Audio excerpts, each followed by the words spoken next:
Assalamu alaikum wa rahmatullahi wa barakatuhu. Men Juma Sapar Türkmen. Bu nesibetse Türkmenistan Halk Hareketi hakkında aydıp geçeceğiz. Hazırki Türkmenistan Halk Hareketi, halkın hareketi, milletin hareketi, batırların hareketi hakkında aydıp geçeceğiz. Köp dostlarım, tanış bilişlerim Türkiye'de olsun, Rusya'da, Amerika'da köp yerlerden telefon etip sorapdur. Şu Türkmenistan'ın halk hareketi hakkında aytıp geçseniz, maglumat berip geçseniz, bu hareket özü kim, näme, kim bunu upravlayt edýär, munyň lideri kim, munyň maksatlary näme diýip juda köp adam, hasatan Türkmenistanyň içinden hem soraglар köpelip gitdi. Türkmenistanyň halk hareketi. Bu hareket patriotlardan, batırlardan, kahramanlardan ibaret tapan bir hareket. Hazır İstanbul'da hareket edýär. Munyň hazırlykça lideri yok. Lideri halk. Bu hareketin amacı Türkmenistan'da saylaw ýoly bilen, demokratik ýol bilen, konstitusiýa ýol bilen Türkmenistanyň başyndaky oturan zalim diktatory aýryp ýerine öz milletimizden bolan, Türkmen milletinden bolan, öz dinimizden bolan adamy koymak. Amacı şo. İnşallah. Türkmenistan halk hareketine diňe bir türkmenler däl, özbek dogallarymyz, Qaralpak, Kazak dogallarymyz, hatta Ors bolsun, Tatar bolsun, olar hem goşulypdyr, gelip durlar. Diňe bir Türkmenistan halk hareketine musulmanlar däl, başga hem dinnäki, başga hem diniň wekilleri hem bar içinde. İnşallah bu hareket ýakynda juda güçlenýär. Sizlere bir inşallah bir boşluk bolsun. Ýakynda bu hareketi registrasiýa etdirjek bolupdyrys inşallah. Ondan sonra muny registrasiýa etdirsek, daşary ýurtlarda Birleşen Milletlerin nämelerinden inşallah bir gowy habarlar gelýär. Ýakynda muny registrasiýa etdirjek bolupdyrys. Registrasiýa bolsa juda gowy bolýar. Bu soňy inşallah Türkmenistanyň içine hem saýlawlara hem gatnaşmaga imkaniýetler bolýar. Türkmenistanyň halk hareketi şu samedeş, mamedeş bu sada bolan oglanlar, halis Allah bolan oglanlar, watanyny söýen halal oglanlar hareket edip dur. İçinde akılly, parasatly, yürekli, batyr gyzlar hem hareket edip dur. Elhamdülillah. Şu hareketi Türkmenistan halk hareketini böljek bolup, şoňa düşmançylyk etjek bolup, şoň adyny ýaman görkezjek bolup, her hili işler hem başlap gitdi hazır. Şoň üçin uzaklara gözlemäň. Bu Türkmenistanyň halk hareketi ady hem aýtyp dur, halkyň hareketi. Munyň lideri hazır yok. Soňlugy bilen inşallah muny içindäki şu patriotlar, batyrlar, kahramanlar halk saýlaýan nesip etse. Hemem köp adamlar soraýar ki, şu Türkmenistanyň halk hareketiniň lideri Kaka Murat Hıdyrowmy, ya Murat Gurbanowymy, ya olmasa Muhammed Döwejimi, ya olmasa Halmurat Söýünewlermi diýip soraýarlar. Yok, yine bir gez aýdys, munyň Türkmenistanyň halk hareketiniň lideri halk. Şoň içindäki patriotlar öz maslahat ýoly bilen çözýärler. Hemen köp adamlar soraýar, şu Türkmenistanyň halk hareketini köp adam oýlaýan ekenki, bu dewletaň hareketidir diýip oýlaýan ekenler. Yok. Eziz gadyrlarlar, dostýarlar, bu Türkmenistanyň halk hareketi dewletaň ýoly bilen ikisiniň ýoly başga. Dawata özüçe addenli bir yol hareket olar özleri bilen, onun liderleri Murat Gurbanow hem ýanky Kaka Muratlar onun lideri. Bu Türkmenistan halk hareketiniň ýoly başga. Dawata da öz ýoluny addenli yol, bu Türkmenistan halk hareketi hem özüne addenli yol saýlap alan. Şoň üçin ikisini garşydyrmaň. Köp adam oýlayan ekenki, bu Türkmenistan halk hareketi dawatadyr bu diýip. Ýok, dawata başga, bu biziň Türkmenistan halk hareketi başga. Köp adam oýlayan ekenki, Türkmenistanyň halk hareketiniň lideri Kaka Murat Hıdyrowdyr diýip. Ýok, Kaka Murat Hıdyrow hiç däl. Şoň onu garşydyrmaň. Biziň liderimiz ýene bir gez aýdys, Kaka Murat Hıdyrow hem däl, Murat Gurbanow hem däl, Halmurat Söýünew hem däl, Muhammed Döweji hem däl. Munyň lideri halk. Türkmenistanyň halk hareketiniň lideri birinciden hazır yok. Ýakynda inşallah registrasiýadan geçen soň saýlanýar. Hazırki wagtda munyň lideri maslahat ýoly bilen içinde özleri hareket edýärler. Şunu aýtjakdym inşallah. Hem ýakynda şu Türkmenistan halk hareketi registrasiýadan geçecek bolupdy inşallah. Türkiýeden başga hem döwletlerden geçersek juda gowy bolardy. Hem ýene bu aýtyp geçmez zatlardan birisi birleşmemiz gerek, beraber bolmamız gerek, bir-birimize kömek etmemiz gerek.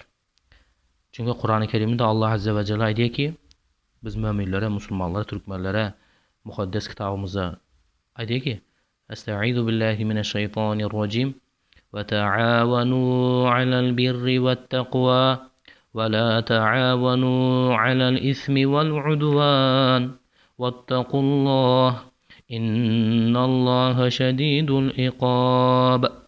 Sadakallahu azim. Maide suresinin 2. ayetinde Allah diyor ki bizlere sizler diye müminler, Müslümanlar yaxşılıkta, gowy işlerde, takwaçylykda bir-biriniz bilen arkalaşın, kömek edin, bir-birinize paýdaşyk edin diye da. Bir-birinizi tutun, bir-birinizi goldan diye. Halal işlerde, yaxşılıkta, takwa işlerde. Emma diye ve la ta'avanu. Emma günah, haram işlerde, düşmançılık işlerde, bolgursuz işlerde bir-birinize yardım etmeyin, kömek etmeyin diye Allah Azze ve Celle. Vattakullah diye. Allah'tan korkun diye. Allah'tan korkun diye. Diktatordan değil, zalimden değil, kemba memmadan değil, Allah'tan korkun diye. Çünkü insan Allah'tan korkmasa başka zatlardan korku gidiyor da. Allah'tan korkmasa diktatordan korku kalıyor da. Özü diktator halktan korku ötüyor. Birleşik gitse menin sülalemi öldürüyor, tahtımdan ayırıp taşlayıp korku ötüyor özü diktatorlar. Özü hemme şu zalimler halktan korkuyor.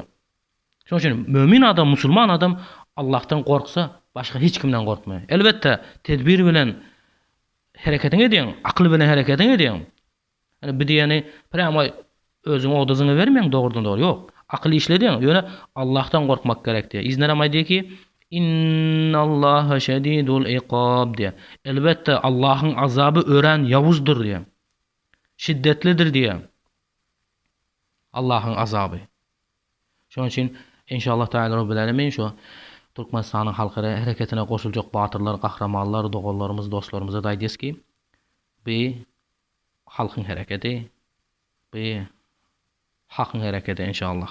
Hak yolda bolanlaryň hareketi. Allah'ın izniyle. Çünkü vatanymyzy almasak, Türkmenistany izne gaýtyp almasak, bu zalimleri, düşmanlary çıkarmasak, ýakynda Türkmen milletiň özü galmaýar.